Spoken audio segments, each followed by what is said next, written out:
And if we can convince you, oh, this is so good.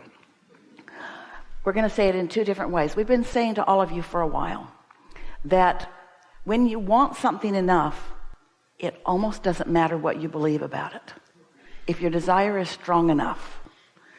And so in this situation, what we want to say is that your opinion about what's going on is like a belief. A belief is just a thought you continue to think. But an intention can be entirely different and can become more present, more often, more dominant, and therefore more influential to the outcome. We want to find a way of saying nothing is just happening to you. And everything that is happening to you or to anybody else is because you are inviting it through thought. And you've just got to accept that. When you say, well, I invited it through thought, but I didn't know I was inviting it through thought, that's why it got big enough that you now know that you're inviting it through thought. So never mind trying to justify, well, I didn't invite it, and I didn't invite it, and I didn't invite it. And the snarky Abraham that knows how law of attraction works wants to say, then how do you think it got there? In other words, nothing comes uninvited, and that's hard to hear. But as somebody said earlier, we will never say you didn't create it, but we're willing to say you didn't do it on purpose. Most people do not give that much awareness or consideration to their own negative emotion. Most people ignore their guidance system because it's normal to feel a little unhappy or to be a little worried. Everybody sort of is. And so you just don't think very much about it, even though every time you feel negative emotion, you are blocking a desire from coming about, a desire that your inner being is full steam ahead on. Full steam ahead on. Think about what that means. When you put it over there and your inner being gets focused upon it and the cooperative components get gathered, there's energy flowing toward your desire. And if you're not going with it, there's a tug of war going on within you, which equals every disease known to man. That's what it is all about. It is about denying the natural flow of the energy. Now, you want to say, well, inner being, you're not being that helpful. Maybe you could let up a little bit. Because if you weren't going toward what I said I wanted, then me not going there wouldn't be causing me a problem. Well, that is a human way of thinking about things, isn't it? But your inner being knows who you are and what you want and what the possibilities are. Your inner being knows that your body is trillions of cells of intelligence that are offering a vibration, that are, if you allow it, in sync with that broader perspective. And so your inner being is transmitting to all of the cells of your body every moment of every day, transmitting and eliciting from them the cooperation that is required in order for you to live the way you want to live. And if it weren't for those stubborn opinions that you've picked up along your way, that you keep being so sure that they are right that you're willing to sacrifice your alignment for them. This is a powerful statement that we're making here. I'm so sure that I'm right that I'm going to ignore finding something that feels better. Because why? Because why, friends? Because I've been taught as a human that it's right to sacrifice and it's normal to feel bad and the struggle is important. So you've picked up things that are not in alignment with the way the laws of the universe work, and you're proving to yourself how the laws of the universe do work. So why not lighten up on yourself and give yourself a chance to let your inner being have a clear conversation with the cells of your body? Some years ago, Jerry and Esther were at the original macaroni grill, the original one.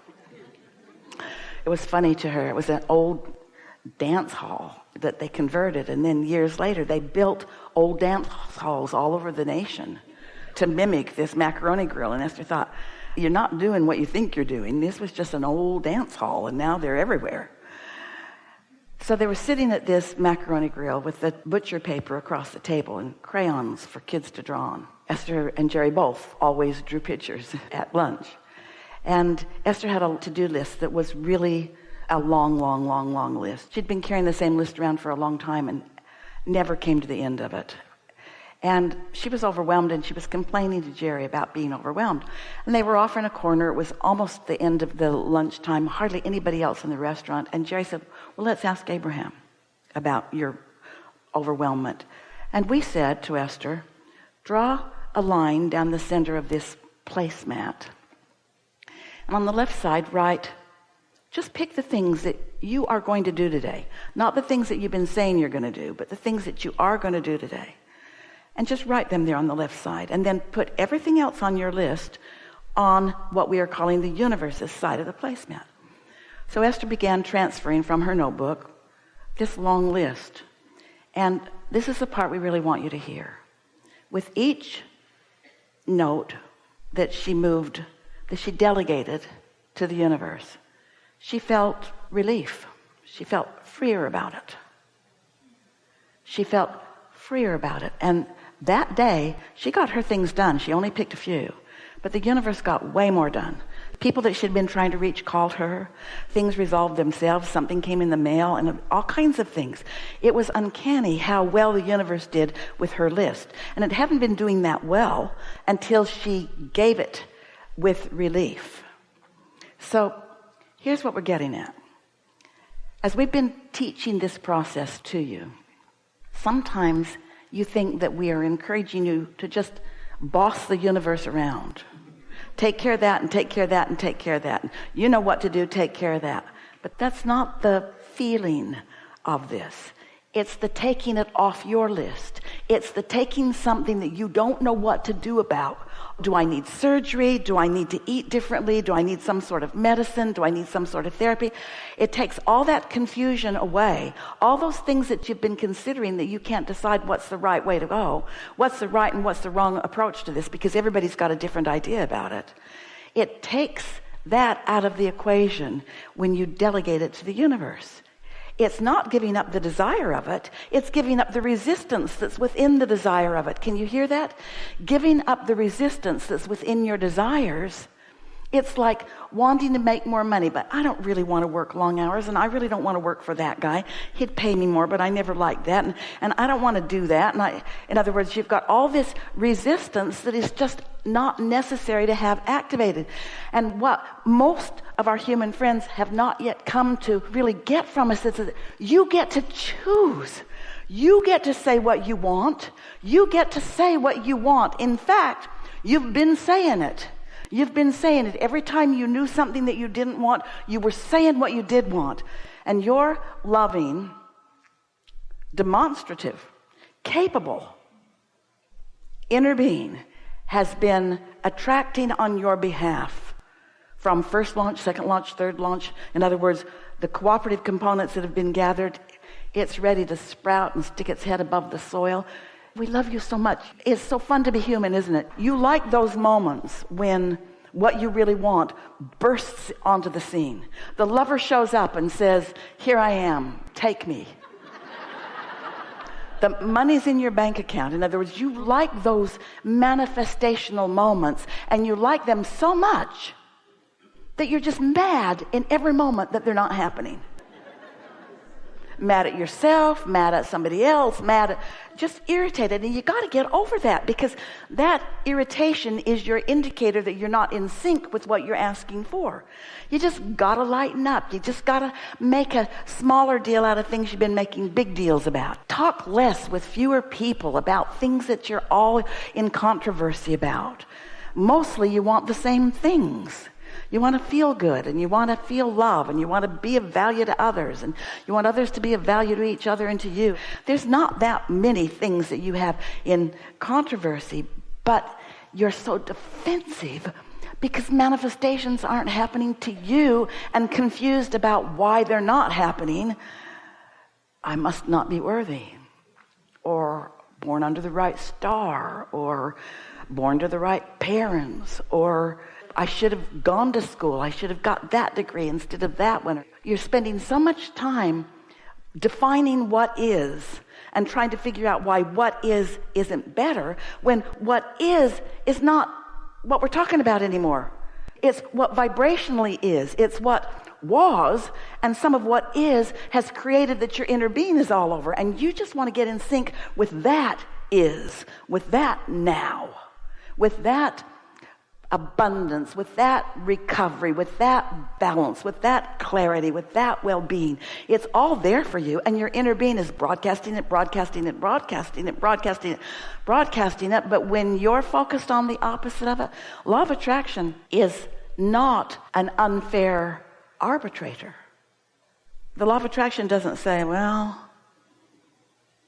let's just give him a break. Let's make him the exception in this case. It's not like that at all. There's not a thinker that is holding or withholding, giving or withholding anything. It's these natural laws of the universe that you've got to get in sync with. And your inner being is in sync with them. And when you're not, then you're complaining or your discord or your worry about whatever. We've been saying to you, what happened to anticipation? What happened to that feeling of, I would like that, without a feeling that somebody's going to keep me from getting it? I've missed my opportunity. It's so tricky, isn't it, to think thoughts that you didn't mean to think that seem so normal because everybody's thinking them that you don't even acknowledge that they're in your way. That's what you just said. I didn't even know I was in my way because this is such a normal thought. I didn't even know I was in my way. Every time you're mad at somebody, you're in your way. Every time you're mad at you, you're in your way. Every time you're determined to be right, which is to say diversity is wrong. This is always right. Isn't that what that's really saying? Diversity must be wrong. It's as if you think that you were sent here to fight it out with each other, to come up with a handful of good ideas. And then everybody just live by those good ideas. And we say, that's not what eternity is about. Eternity is about diversity and life experience with it and preferences and launching rockets and then lining up with those desires and getting in sync with the energy that creates worlds and then experiencing the momentum building and the enthusiasm building and the feeling of anticipation building until you're right there to witness this idea and this rendezvous and this and this and this and this. We know you want the manifestations and we want them for you. But when you get happy even before the manifestations come, now you're on the path to anything and everything that you desire.